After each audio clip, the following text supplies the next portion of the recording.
দেশ বিদেশের বাছাই করা খবর নিয়ে সর্বদাই সত্য সন্ধানী ই নিউজ ভারত।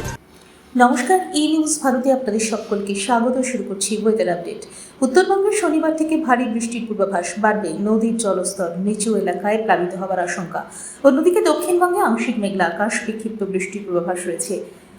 চূড়ান্ত গরম থাকবে, বৃষ্টি না হলে থাকবে চরম অস্বস্তিও। ইতিমধ্যেই তৈরি হয়েছে ঘূর্ণাবর্ত, পরবর্তীতে নিম্নচাপে পরিণত হওয়ার আশঙ্কা, যার প্রভাব পড়তে পারে দক্ষিণবঙ্গের গাঙ্গেয় এবং উপকূলবর্তী জেলায়, যার প্রভাব পড়বে বাংলাদেশেও।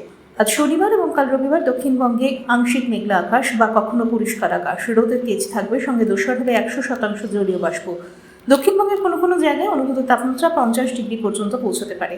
আজ কলকাতায় প্রধানত রৌদ্রোজ্জ্বল দিন। আজ কলকাতা ও তার পার্শ্ববর্তী অঞ্চলে দিনের সর্বোচ্চ তাপমাত্রা 37 ডিগ্রি সেলসিয়াস, সর্বনিম্ন 28 ডিগ্রি সেলসিয়াস। বাতাসে আপেক্ষিক আর্দ্রতার পরিমাণ 55%, অনুভূত তাপমাত্রা 46 ডিগ্রি সেলসিয়াস। ব্যুরো রিপোর্ট, ই নিউজ ভারত।